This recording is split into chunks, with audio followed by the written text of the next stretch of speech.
कल्पना कीजिए एक ऐसी दुनिया जहां दो सुपर पावर देश अमेरिका और चाइना एक विशाल इकोनॉमिक युद्ध में आमने सामने खड़े हैं। यह कोई काल्पनिक कहानी नहीं, बल्कि एक वास्तविक भू राजनीतिक ड्रामा है जो वैश्विक इकोनॉमी को पूरी तरह बदल सकता है। एक ओर है अमेरिका, जो डिकेड से अपने डॉलर डोमिनेंस और टेक्नोलॉजिकल सुपीरियरिटी के दम पर विश्व का बॉस बना हुआ है। दूसरी ओर है चाइना, जो चुपके से अपनी स्ट्रेटेजिक चालों के साथ अमेरिका के थ्रोन को चैलेंज दे रहा है।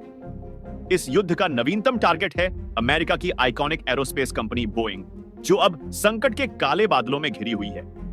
लेकिन यह कहानी सिर्फ बोइंग की नहीं, यह टैरिफ्स, बॉयकॉट्स और डॉलर के ग्लोबल डोमिनेंस के खिलाफ एक बढ़ी साजिश का हिस्सा है। आइए इस रोमांचक कहानी में गोता लगाएं और देखें कि कैसे ये दोनों जायंट्स एक दूसरे को मात देने की कोशिश कर रहे हैं।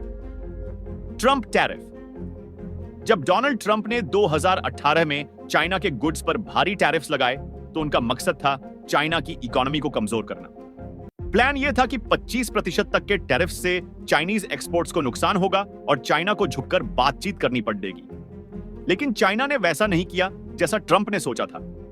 इसके बजाय उसने अमेरिका के प्रमुख इंडस्ट्रीज, एग्रीकल्चर, एनर्जी और अब एरोस्पेस पर सटीक हमले शुरू किए। Peterson institute for international economics के अनुसार 2019 तक अमेरिका ने 250 अरब डॉलर के चाइनीज इंपोर्ट्स पर टैरिफ्स लगा दिए थे। लेकिन चाइना ने भी जवाबी कार्रवाई में 110 अरब डॉलर के अमेरिकन गुड्स पर टैरिफ्स थोप दिए। इससे अमेरिका के फार्मर्स, खासकर सोयाबीन एक्सपोर्टर्स और एनर्जी सेक्टर को भारी नुकसान हुआ।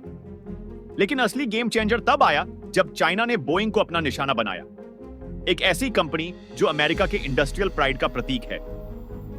बोइंग सिर्फ एक एयरप्लेन कंपनी नहीं है, यह अमेरिका के मैन्युफैक्चरिंग और इनोवेशन का हार्ट बीट है। इसके प्लेन्स दुनिया के हर कोने में उड़ते हैं और इसकी सप्लाई चेन से लाखों जॉब्स जुड़े हुए हैं। एक समय था जब चाइना बोइंग का सबसे बड़ा कस्टमर था। स्टैटिस्टा के डेटा के मुताबिक 2018 में बोइंग के 25% कमर्शियल प्लेन्स चाइना को बेचे गए थे। लेकिन अब चाइना ने एक ऐसी चाल चली है जो बोइंग की नींव हिला सकती है। उसने अपनी एयरलाइंस को स्पष्ट निर्देश दिए हैं, कोई नया बोइंग प्लेन नहीं खरीदना और न ही अमेरिकन पार्ट्स इंपोर्ट करने हैं। यह बॉयकॉट सिर्फ एक बिजनेस डिसीजन नहीं, यह अमेरिका के एरोस्पेस सेक्टर पर सीधा अटैक है और इसका इंपैक्ट लाखों वर्कर्स और सप्लायर्स पर पड़ीडीएच रहा है। China master stroke. चाइना का यह बॉयकॉट एक बड़ा जियोपॉलिटिकल मूव है। बोइंग को किनारे करने के बाद उसने यूरोप की एरोस्पेस जायंट एयरबस के साथ गठबंधन किया है। एयरबस, जो फ्रांस में बेस्ड है, अब चाइना का नया फेवरेट पार्टनर बन रहा है। रॉयटर्स की एक रिपोर्ट के अनुसार 2023 में चाइना ने एयरबस के साथ 17 अरब डॉलर की डील साइन की, जिसमें 300 प्लेन का ऑर्डर शामिल था। यह डील बोइंग के लिए एक बड़ा झटका है, क्योंकि चीन का मार्केट अब एयरबस की झोली में जा रहा है। लेकिन चीन यहीं नहीं रुका। वह अपनी डोमेस्टिक कंपनी कोमैक, commercial aircraft corporation of China, को भी तेजी से प्रमोट कर रहा है। कोमैक का C919 प्लेन अब बोइंग और एयरबस के प्लेन का डायरेक्ट कंपीटर बन रहा है।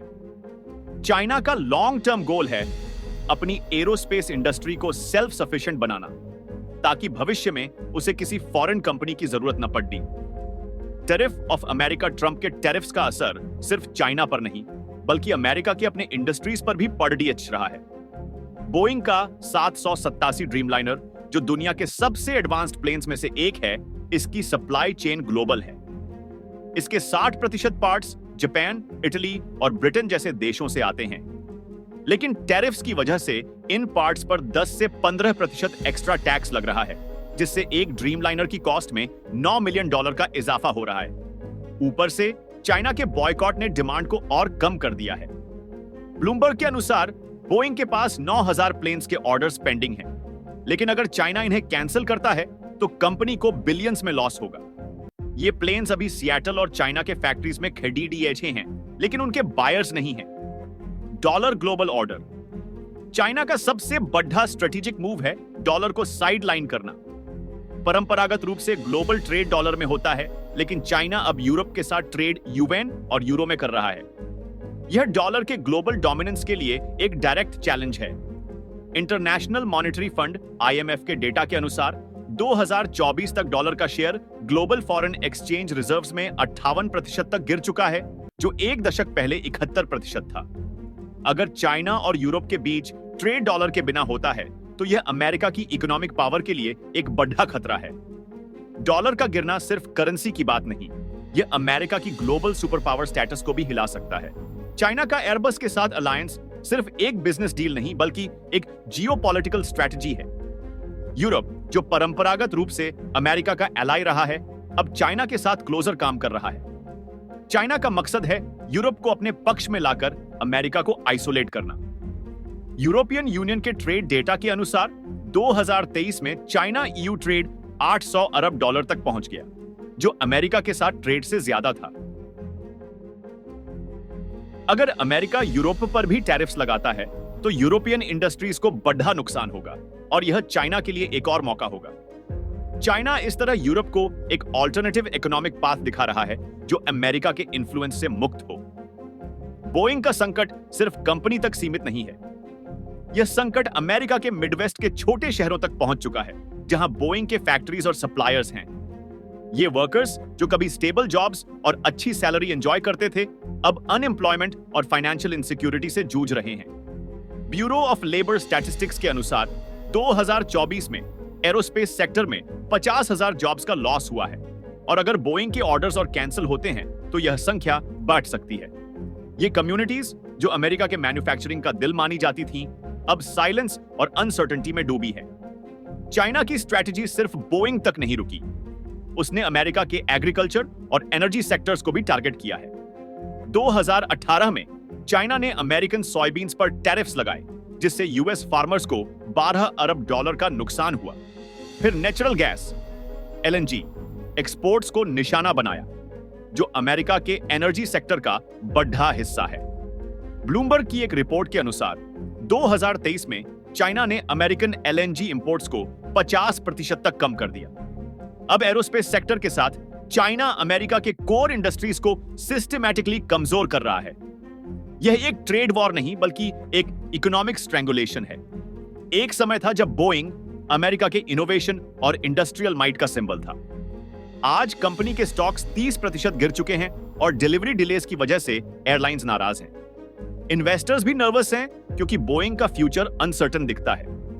कंपनी के पास अभी भी 737 मैक्स और 787 ड्रीमलाइनर जैसे आइकॉनिक प्लेन्स हैं, लेकिन अगर चाइना जैसे बड़े मार्केट्स बंद हो जाते हैं तो रिकवरी मुश्किल है। बोइंग के सीईओ डेव कैलहॉन ने 2024 में कहा था कि कंपनी को रीसेट की जरूरत है, लेकिन जब तक ग्लोबल ट्रेड डायनामिक्स चेंज नहीं होते, यह रीसेट एक सपना ही रहेगा। यह विडंबना है कि ट्रंप के टैरिफ्स जो चाइना को कमजोर करने के लिए थे, अब अमेरिका के अपने इंडस्ट्रीज को नुकसान पहुंचा रहे हैं। चाइना ने न केवल टैरिफ्स का जवाब दिया, बल्कि अपनी इकोनॉमी को डाइवर्सिफाई करके अमेरिका पर निर्भरता कम की। अब जब ट्रेड यूएन और यूरो में हो रहा है और बोइंग जैसे जायंट्स संकट में हैं, तो सवाल यह है, क्या अमेरिका अपने ही बनाए ट्रेड वॉर के जाल में फंस गया है? डॉलर का डोमिनेंस जो कभी दुनिया की इकोनॉमी को कंट्रोल करता था, अब धीरे धीरे कमजोर हो रहा है। और अगर डॉलर गिरता है तो अमेरिका की ग्लोबल पावर की नींव भी हिल सकती है। यह कहानी सिर्फ बोइंग या ट्रेड वॉर की नहीं, यह एक नए ग्लोबल ऑर्डर के उदय की कहानी है। चाइना अपनी स्ट्रेटेजिक चालों से न केवल अमेरिका को चैलेंज कर रहा है, बल्कि यूरोप और बाकी दुनिया को भी अपने साथ लाने की कोशिश कर रहा है। बोइंग का संकट इस बढ़े जियोपॉलिटिकल गेम का एक हिस्सा है, जिसमें न केवल कंपनीज बल्कि पूरी इकोनॉमीज का भविष्य दांव पर है। अगर अमेरिका को अपनी सुपर पावर स्टेटस बचानी है तो उसे अपनी स्ट्रैटेजी रीथिंक करनी होगी, वरना यह युद्ध उसकी इकोनॉमी और इन्फ्लुएंस को हमेशा के लिए बदल सकता है। तो आप क्या सोचते हैं, क्या अमेरिका इस वॉर को जीत सकता है या चाइना का गेम अब अनस्टॉपेबल है? अपने थॉट्स शेयर करें और इस कहानी के अगले चैप्टर के लिए तैयार रहें।